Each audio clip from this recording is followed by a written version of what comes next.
స్థానిక సంస్థల ఎన్నికలు రాబోతున్నాయి. ఇప్పటికే తెలంగాణ రాష్ట్రంలో కాంగ్రెస్ పార్టీ ప్రభుత్వం ఏర్పడి సంవత్సరం దాటిపోయింది. సో ఇంకొక 3 సంవత్సరాలు అయితే మళ్ళీ ఎన్నికల వేడి స్టార్ట్ కాబోతుంది. సో ఆ చివరి సంవత్సరం మొత్తం కూడా మళ్ళీ అధికారంలోకి ఎవరు రావాలి ఏంటి, చాలా పొలిటికల్ రసవత్తరంగా 3 ముక్కలాట ఉంటుందా, లేదంటే 2 జాతీయ పార్టీల మధ్య ఎన్నికలు జరగబోతున్నాయా, ఇవన్నీ చర్చ ఎట్లా ఉంటే, సో ఈసారి ఎమ్మెల్సీ ఎన్నికల్లో భారతీయ జనతా పార్టీ కమలం వికాసం కనిపిస్తోంది, కమలం హవా కనిపిస్తోంది. సో ఉత్తర తెలంగాణలో కమలం వికసించింది, రానున్నాయి ఇక మొత్తం భారతీయ జనతా పార్టీ ప్రభుత్వమే తెలంగాణలో అంటూ చాలా బల్లగుద్ది చెప్తున్నారు భారతీయ జనతా పార్టీ నాయకులు.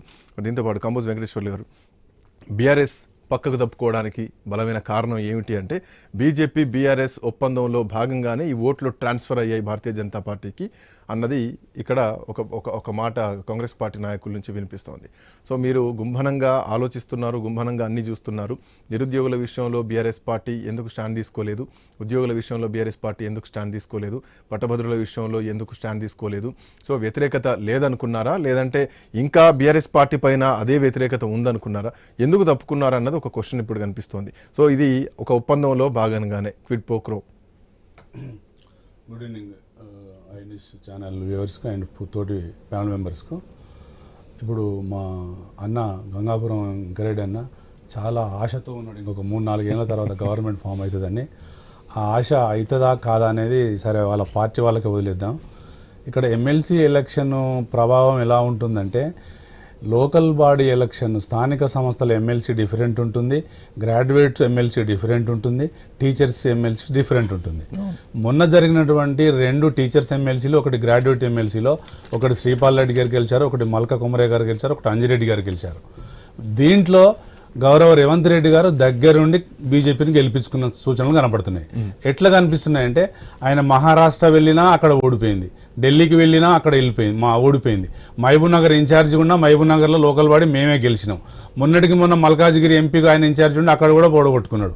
నేను ఏమంటున్నానంటే, ఇక్కడ గ్రాడ్యుయేట్ ఎమ్మెల్సీ యొక్క ఓట్లు 3,55,000 ఓట్లు ఉంటే 2,55,000 పోల్ అయితే 28,000 ఓట్లు కాంగ్రెస్కు వ్యతిరేకంగా, మాకు రుణమాఫీ రాలేదు, మాకు రైతు బంధు రాలేదు, ఈ గవర్నమెంట్ చచ్చిపోవాలి, ఈ గవర్నమెంట్ జల్దీ వెళ్ళిపోవాలని గ్రాడ్యుయేట్స్ డిగ్రీ చదువుకున్నటువంటి యువకులు ఆ బ్యాలెట్లో రాసిన మాట వాస్తవమా కాదా?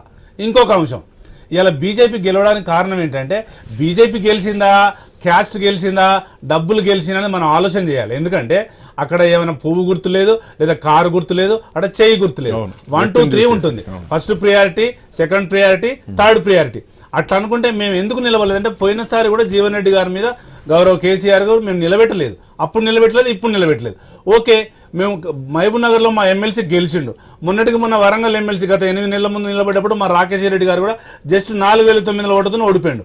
మా పార్టీకి ఒక స్టాండ్ ఉంది, మేము ఎప్పుడు లేవాలి, ఎప్పుడు ఉండాలి అనేది మాకు తెలుసు. మేము ఇప్పుడు నిలబడకపోతే బీజేపీతో కుమ్మక్కైనట్టు, అది శుద్ధ అబద్ధము కానే కాదు. ఇంకొకటి ఏంటంటే, అంజిరెడ్డి గారి స్టేట్మెంట్ చూసుకుంటే, ఆ అంజిరెడ్డి గారు ఆ పార్టీ యొక్క ఆది నాయకుల మీద, మోడీ గారి మీద, కిషన్ రెడ్డి గారి మీద ఏమేమి ప్రగల్భాలు పలికిండో, ఎన్ని కోట్లకు సీటు కొనుక్కున్నాడో, ఏం చేసిండో, బీసీలో ఓట్లు అవసరమే లేదు, మా రెడ్డిలో గెలిపించుకుంటా అన్నమాట వాస్తవం వాళ్ళే చెప్పాలి. ఇంకోటి ఏంటంటే, దాదాపుగా 4 జిల్లాలు, ఆదిలాబాద్, కరీంనగర్, నిజామాబాద్, మెదక్ జిల్లాలో ఉన్నటువంటి పాపులేషన్ దాదాపు 90 లక్షల పైచిలకు ఉంటారు ఓటర్స్. కానీ ఇక్కడ గ్రాడ్యుయేట్స్ వచ్చేసరికి 3,55,000 ఉన్నారు. పోలైన ఓట్లు 2,55,000, చెల్లని ఓట్లు 2,28,000. అంటే నరేందర్ రెడ్డి గారికి, అంజిరెడ్డి గారికి జస్ట్ 5,100 డిఫరెంటే ఉంటుంది.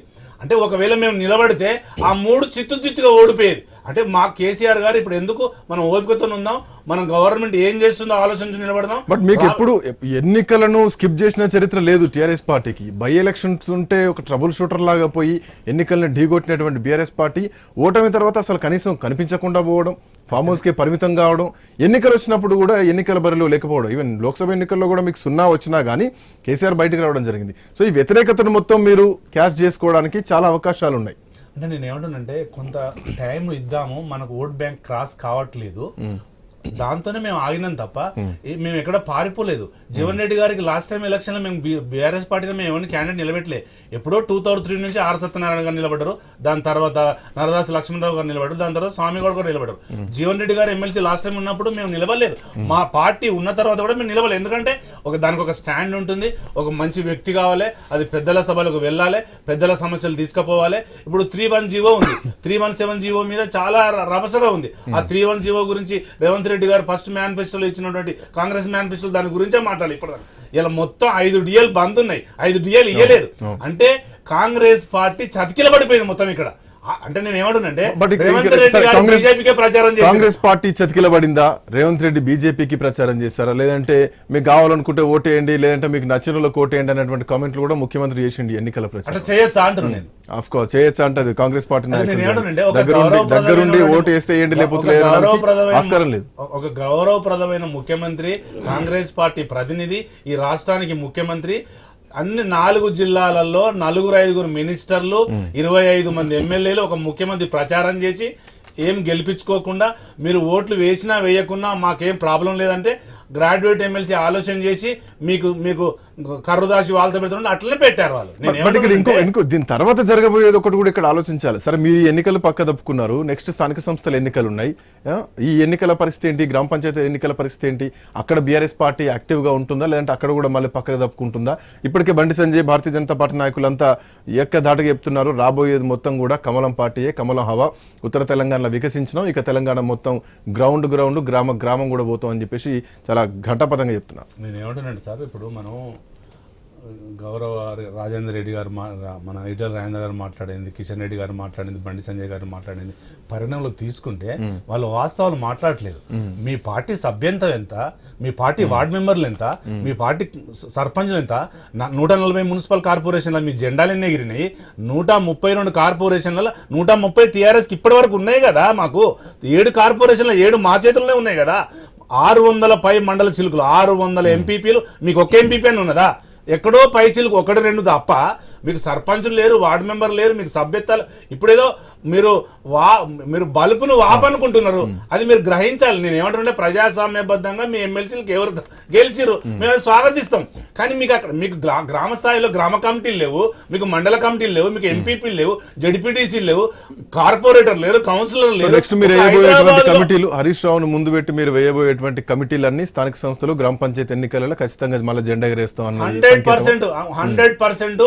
140 మున్సిపాల్లో 13,000 గ్రామ పంచాయతీలలో 3,000 పైచిలకు తాండాలలో బీఆర్ఎస్ పార్టీ జెండా ఎగురుతుంది. అది మీరు రాబోయే కాలంలో చూస్తారు. మళ్ళీ ఇదే ఛానల్కి వచ్చి మీరు మమ్మల్ని స్వాగతిస్తారు. మీరు చెప్పిన మాట వాస్తవం. గత చరిత్ర చూసుకోండి మీరు. నేను ఏమంటున్నానంటే ఈ రోజు గెలవచ్చు, మూడు ఓటములు ఒక గెలుపుకు నాంది కావచ్చు. ఇప్పుడు రేవంత్ రెడ్డి గారు చెప్పారు కదా. కానీ మీరు ఒకవేళ మళ్ళీ ఎన్నికల బరిలోకి పోయినా, మళ్ళీ గ్రామ పంచాయతీల గ్రామ కమిటీలు వేసినా గానీ సర్పంచ్లు ఆత్మహత్య చేసుకున్నటువంటి అంశాలు, గ్రామ పంచాయతీలకు నిధులు ఇవ్వలేదన్నటువంటి చరిత్రను మళ్ళీ బీజేపీ ముందుకు తీసుకొస్తుంది. సో మళ్ళీ వీళ్ళు అనడానికి చాలా అవకాశాలు ఉన్నాయి. బీఆర్ఎస్ పార్టీని ఎందుకు నమ్మాలి ఆ టైంలో? నేను ఏమంటున్నాను సార్, ఇప్పుడు 14th finance commission, 13th finance commission లో డబ్బులు గ్రామ పంచాయతీ అకౌంట్లకు కేంద్ర ప్రభుత్వం డబ్బులు డైరెక్ట్ వెళ్ళిపోయినాయి. ఒక మా రూరల్ డెవలప్మెంట్ పంచాయతీ రాజీ తప్ప ఎక్కడ పెండింగ్ లో సర్పంచ్లు లేవు. మేము వచ్చిన ప్రతి మంత్ 250 కోట్లు ఇచ్చుకుంటూ వచ్చిన తర్వాత ఈ 14 నుంచి 18 నెలలు పెండింగ్ ఉన్నాయి సర్పంచ్లకు. అదే ఇవాళ పెద్ద గొడవ జరుగుతుంది కాంగ్రెస్ పార్టీతో. నేనేమంటున్నానంటే ఒకవేళ మేము ఇవ్వలేదు కావచ్చు సర్పంచ్లకు ఫండ్స్, మీరు ఇవ్వాలి కదా. ఇప్పుడు 15th ఫైనాన్స్ కమిషన్ ఫండ్స్ అక్కడ ఆగిపోయినాయి. సంవత్సరంకి వెళ్ళి మీరు భయపడి ఎలక్షన్ కి రావడం లేదు. ఇంకెన్ని రోజులు ఆపుతారు మీరు? ఎన్ని రోజులు ఆపినా కూడా 15th ఫైనాన్స్ కమిషన్ డబ్బులు రావాలి, ఎలక్షన్ పెట్టాలి, బీఆర్ఎస్ పార్టీ గెలుస్తుంది. మీరు చూడండి. నేను ఏమంటున్నానంటే మీరు ఎందుకు భయపడి ఎలక్షన్ పెట్టట్లేదు? కార్తిక్ గారు, ఒకవైపు బీఆర్ఎస్ రానున్న కాలంలో గ్రౌండ్ లోకి వస్తామని మాట్లాడుతున్నారు.